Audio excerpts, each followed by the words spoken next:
Hashtag Boycott Borderlands 3 was trending yesterday, and while it's a direct result of publisher Take-Two taking extreme and borderline criminal action against a YouTuber who they had perceived as a wrongdoer, the entire hype train for the game itself has been undermined many different times, not just by the publisher, but also the actions of the CEO of the development company Gearbox Software's Randy Pitchford. Full disclosure, I'm completely uninterested in Borderlands as a whole, so I wasn't planning on purchasing the game anyways, but this latest controversy in the long line of situations that have been stirred up would cause me to not purchase the game on principle alone of giving fuck Trumpets money while ignoring their behaviors, which range from strange to downright illegal. It was revealed yesterday that YouTuber Supmato had been personally confronted by private investigators hired by the publishing company Take-Two Interactive, who sent them to his residence over leaks which had been accidentally revealed by Take-Two themselves on Twitch, then having the Borderlands content creator making videos and speculating about the periodic thumbnail images of these test streams, which he himself did not even create but simply reported on like most news YouTubers do, including myself,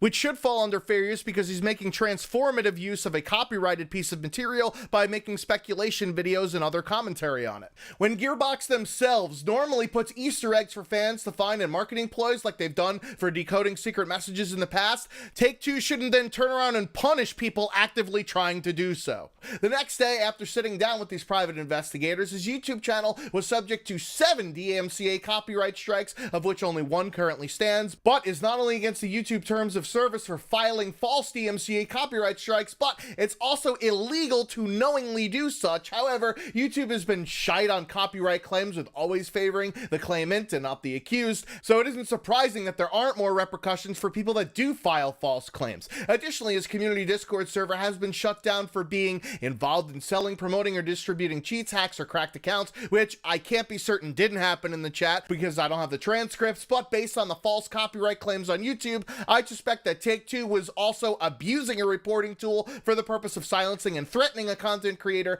by not only taking away his livelihood with the YouTube copyright strikes affecting his channel and deleting his Discord server, but by also actually hiring people to confront this person in their own goddamn home. Even if Supmato was leaking things that he shouldn't have been by doing something like violating an NDA, which isn't the case because he didn't sign one, by the way, the DMCA copyright strikes are valid, although somewhat misguided. However, shutting down a Discord server and then subsequently hiring Jessica fucking Jones and Veronica goddamn Mars to go knock on his door is abso-fucking-lutely over the line and an overreach by the publisher to silence someone in an attempt to control the message by ensuring that this hype over their new game is only done through their lens and not distorted by the thoughts of other influencers that can make or break a game. Take-Two's statement to IGN of, "We will take the necessary actions to defend against leaks and infringement of our intellectual property that not only potentially impact our business and partners, but more importantly may negatively impact the experiences of our fans and customers." Sorry, that last part is just complete bullshit. They don't give a fuck about the experiences of the fans and customers, unless of course it means that they won't actually purchase their game. They just want to be in control of how the game is reported upon leading up to the launch of their game. Not to mention that talking about the upcoming game is generating more hype, not less, amongst YouTube circles, since there are more people actively engaging in your product. Contrast this dog and pony show with another game that's coming out in a few months with Activision and Modern Warfare. For all the shit that Activision rightfully deserves for other things, they did not attempt to silence the gaming revolution from leaking valid information about their upcoming game, even though it's blatantly obvious that the person that he was getting his 411 from broke their particular NDA, given how many things that he did leak were true. This is not only a really bad look for Take-Two, bullying someone who is one of their biggest fanboys into essentially quitting their job at the most important time of his channel's existence, and harassing somebody by actually having the fucking audacity to confront him at his place of residence, but the false DMCA copyright strikes are illegal and a gross abuse of the system from people that should fucking know better. The actions of this corporation is the type of shit that doesn't deserve your money from buying Borderlands and all of the other add-on bullshit, because games can never be one single price anymore, but just on this activity alone, they shouldn't be rewarded monetarily by purchasing their product. You know who else doesn't deserve to get your money for tons of reasons that have all come out in the lead up to release of this game? Randy Pitchford, CEO of Gearbox Software player and also part-time magician. I shit you not, and this isn't just BM, but it's actually important for later on. A PR shitstorm always lurks wherever he seems to go, from retweeting videos of animal cruelty to arguing with game journalists for actually doing their fucking job with calling him out on his bullshit lies, to accidentally leaving an important non-password protected USB drive at medieval times dinner and tournament full of sensitive documents about his company, and squirting porn. Yes, I'll go into all of these amusing stories as well as lawsuits and alleged criminal activity surface in said court cases. The most damning accusation is a $12 million bonus from Take-Two Interactive that was slated to go to Gearbox employees as part of R&D into Borderlands 3 that was instead funneled into Pitchford Entertainment Media and Magic, which is his own private company, instead of funding development for the upcoming game. This is backed up by the confirmed existence of a USB drive forgotten at a glorified Renaissance fair containing sensitive information, which, by the way, wasn't password protected or encrypted. How fucking stupid do you have to be to put important shit on a USB drive without securing it? However, it also contained pornography of my favorite category, squirting, because Randy hilariously didn't believe that female ejaculation was a real thing, and instead, this cam girl was a magician, and he wanted to slow down the footage to attempt to see how the, quote, trick worked, because he is also a magician, as his company is titled as such. This is fucking ridiculous, man. The fact that Pitchford actually believes this shit just shows you how much of a dumb shit he actually is, and it also lends credence to the accusation of him stealing from his employees for his own personal use, since the lawsuit was filed by Gearbox Software's former lawyer upon acknowledgement and subsequent destruction of the USB drive after being returned. This isn't the first time, by the way, of an instance of Randy Pitchford stiffing Gearbox employees. In addition to taking a bonus meant for developers,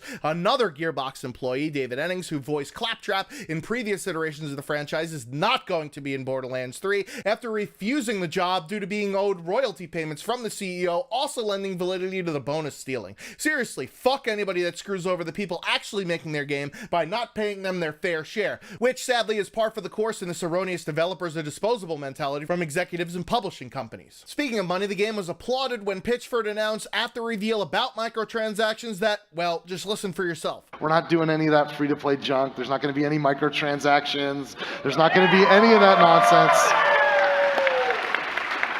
Except that it does. You can pay for cosmetic items, as Game Informer then cleared up in this contradictory statement in an article stating that there will actually be microtransactions, but no loot boxes, to which Randy Pitchford, or should I say Bitchford, then threw a childish tantrum on Twitter at the journalists for actually doing their fucking job and informing the readers, who are their actual clientele, not gaming publishers, because gaming journalism is not supposed to be just another mouthpiece for publishing companies. But the truth of the matter is that Randy outright lied during the live stream for an applause line, then claimed that he misspoke because apparently now the term microtransactions to him no longer means in-game purchases with actual money, but instead a subset of which that includes scummy things like RNG crates and other pay-to-win non-cosmetic mechanics. Yes, that's how sad it is that these type of game add-ons are accepted as de facto standard now. But Pitchford, in his usual twat-waffling ways, had to throw a hissy fit on social media because God forbid a game's media outlet not just actually be another arm of the marketing department for these mega-rich corporations that publish games.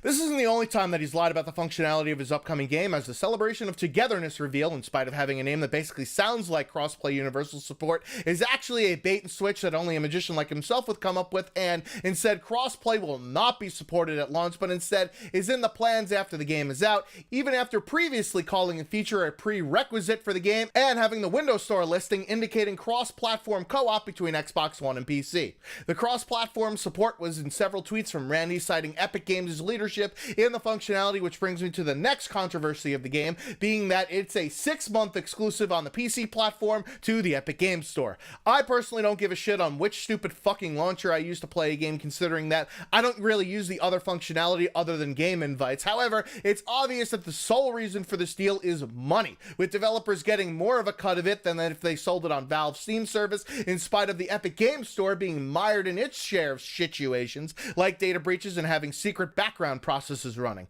Now, I don't agree with Dushka News that review bombed the prior games on Steam in protest. That is a complete antithesis of how you show you're not happy with the decision to go with Epic Games because its storefront lacks functionality, by then abusing said functionality that you want in the first place. That completely undermines your own goddamn argument, but they deserve to be criticized for going with an inferior product on the sole basis of monetary compensation that, by the way, who the fuck knows if it'll actually go to developers based on the bonus money funneling scandal. And to the surprise of almost nobody, Randy's claim about the storefront being completely different in September when the game launches is so far off the mark that you might as well have said the earth is flat. So yes, hashtag boycott Borderlands 3, not because it probably won't be a great game that many people have waited years for after the abject failures of its other games like Aliens, Colonial Marines, Duke Nukem Forever, and Battleborn, but because you should not reward shitty behavior from the publisher Take-Two Interactive and Gearbox Software's CEO Randy Pitchford with your hard-earned money. Bullying and harassing content creators that are actually non-paid de facto arms of your marketing department, stealing bonus money from publishers meant for developers, and telling blatant lies with false advertising about your upcoming game are behaviors that cannot be tolerated